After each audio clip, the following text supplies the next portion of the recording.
He entered prison for 5 years, he never came out, the inmate, the records erased. Subscribe. Like. Comment. Because once you hear this story, you'll understand why some mistakes don't just ruin lives, they erase them.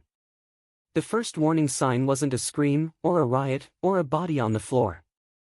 It was silence. Marcus Reed had been sentenced to 5 years for a non-violent offense. He served his time quietly, worked the prison laundry, avoided trouble, and counted the days by carving faint marks into the underside of his bunk. On paper, his release date was clear. Court approved. Signed. Logged. His family circled the day on their calendar. That day came. And Marcus didn't come home. At first, everyone assumed a delay. Paperwork took time. Transfers happened. That was normal. But when his sister called the prison, the officer on the phone paused too long before answering. Then came the words that would start an investigation nobody wanted.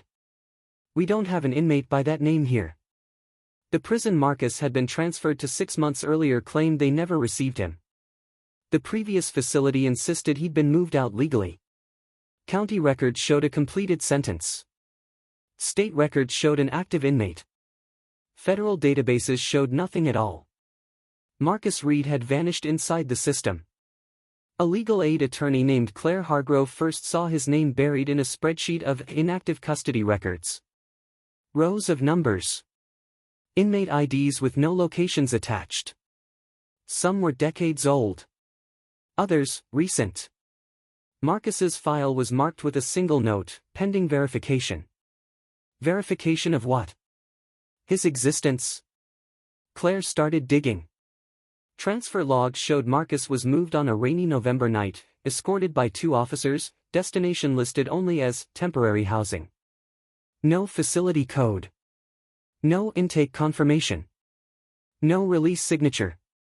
Just a timestamp and 2 unreadable initials. Inside prisons, temporary can mean anything. Medical isolation. Protective custody. Administrative segregation. Or, as Claire would later learn, nowhere. She requested surveillance footage from the transfer corridor. The prison responded that the cameras had malfunctioned that night. Maintenance logs backed it up. Too neatly. Meanwhile, Marcus's family was unraveling. His mother kept his room untouched. His sister filed missing person reports that bounced between agencies. Police said he wasn't missing. Corrections said he wasn't released. Courts said their job was done. The system had closed its hands.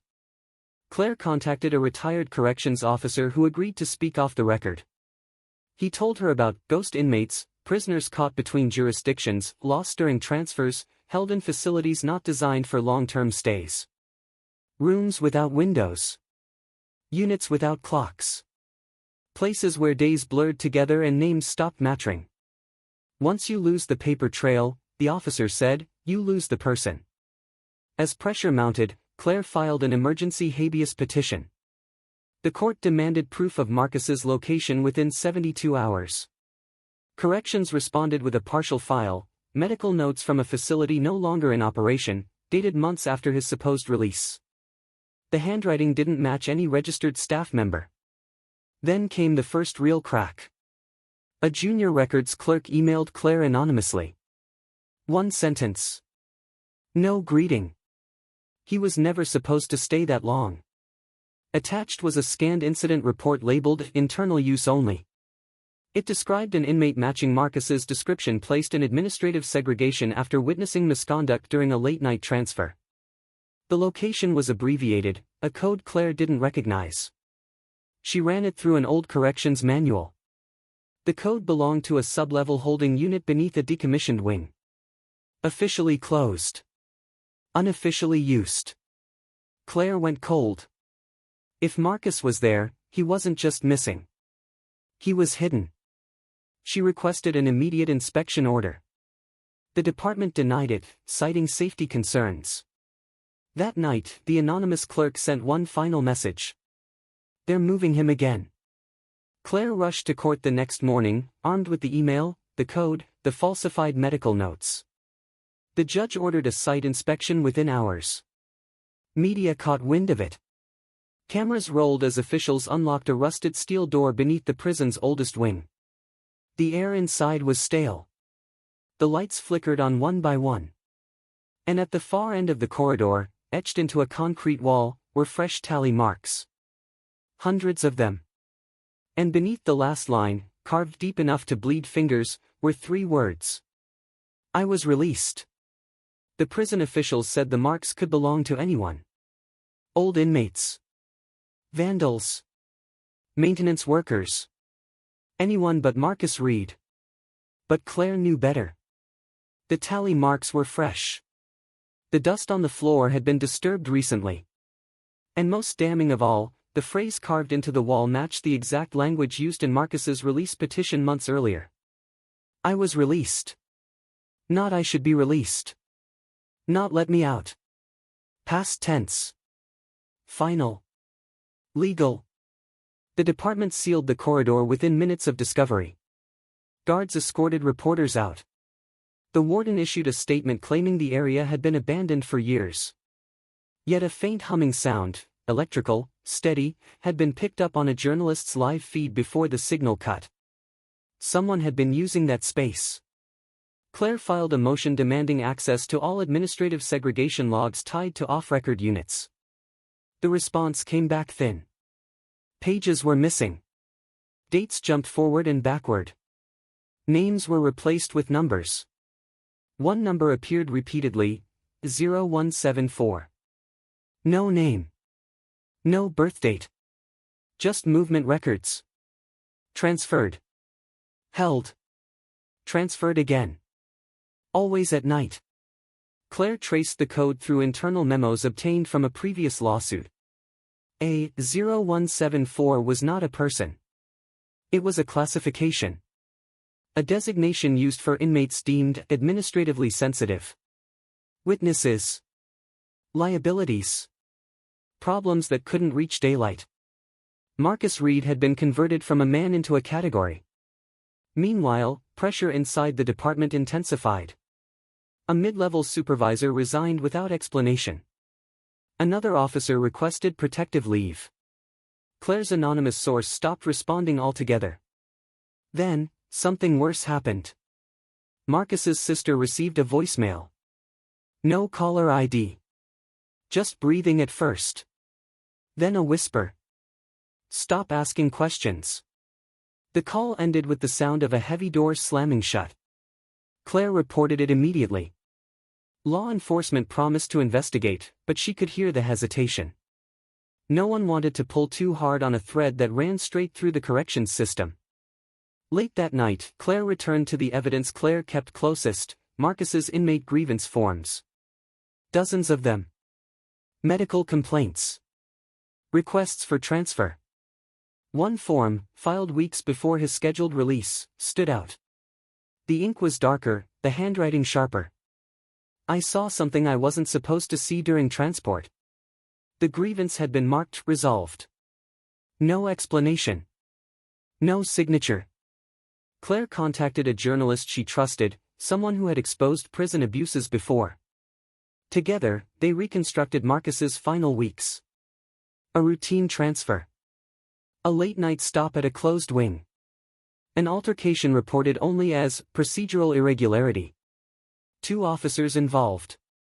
Both now reassigned. One recently promoted. The journalist found something else. Body camera footage from a different case showed one of those officers escorting a shackled inmate through an unlit corridor beneath the same prison wing. The timestamp was wrong. The file metadata had been altered. But a reflection in a metal door briefly revealed a number stitched onto the inmate's uniform. A0174. Claire went back to court with the footage. The judge's patience snapped. A full internal audit was ordered. Federal oversight was requested. For the first time, the department lost control of the narrative. But control wasn't the only thing slipping. 2 days later, a fire alarm triggered in the administrative building at 2:13 a.m. Records rooms were evacuated. When staff returned, entire filing cabinets were gone. Not burned. Removed. The next morning, Claire received an envelope under her office door. No return address. Inside was a photocopy of a transport log the department claimed never existed. One line was circled in red. Destination, sublevel D, status, hold until further instruction. Below it, handwritten in the margin, were 4 words that made Claire's blood run cold. He's still alive. But before she could act on it, before she could alert the court or the press, another message arrived, this one from the clerk she thought had vanished. They know you're close. If they move him again, you won't find him. And then the screen went dark. The federal auditors arrived without warning. At dawn, black sedans rolled through the prison gates, their presence triggering an emergency lockdown. Phones were confiscated. Access cards were disabled. For the first time since Marcus Reed disappeared, the system was forced to stand still. Claire Hargrove was escorted inside under court order. She wasn't there to debate policy or procedure. She was there for one thing only: 0174. They started in sublevel D. The corridor was colder than the rest of the facility, the air thick with disinfectant and rust. Doors lined the walls, each one unmarked. No names. No numbers. Just steel and silence. Auditors opened cells one by one. Empty. Empty. Empty. Then they reached the last door. Inside was a man sitting on the floor, back against the wall, knees drawn to his chest. His hair was gray now. His frame thinner. But his eyes lifted slowly, deliberately, when the light hit his face. Claire recognized him instantly. Marcus Reed. He didn't stand. He didn't speak. He only raised his hand, wrist trembling, and pointed to the concrete wall behind him. More tally marks. Hundreds more. A timeline carved in desperation. A doctor later confirmed what the system tried to deny. Marcus had completed his sentence nearly 2 years earlier. He had been held without legal authority, without review, without access to counsel. His crime after release wasn't violence. It was knowledge. Marcus had witnessed an off-record beating during a transfer, an incident involving an inmate who later died, officially ruled a medical emergency. Marcus filed a grievance. The grievance triggered fear. Fear triggered a decision. Bury him. No charges. No paperwork. Just classification. A0174. The department moved fast once Marcus was found. Press conferences. Apologies. Promises of reform. Officials blamed process failures and isolated administrative breakdowns. 2 officers were placed on leave. 1 supervisor resigned. No arrests were made. Marcus was released quietly. No cameras. No apology from the system that erased him. When journalists finally tracked him down weeks later, he refused interviews. He refused settlements. He took a small apartment far from the city and disconnected from everyone except his sister. Claire thought the story was over. It wasn't. 3 months later, a legal advocacy group reviewing audit data noticed something strange. During the lockdown that led to Marcus's discovery, another classification number disappeared from the system. A0191. No name attached. No release record. No death certificate. Claire requested the file. The department replied that the designation had never existed. But a maintenance worker came forward anonymously. He said that during the lockdown, while auditors were distracted in sublevel D, a transport van left through a rear gate. No lights. No sirens. 1 prisoner inside. The worker remembered the sound. Not shouting. Not fighting. Banging. Relentless banging. Claire tried to follow the trail. Jurisdictional walls went up immediately. Federal agencies passed responsibility to the state. The state passed it back to the county. The county claimed no custody. The system had learned from its mistake.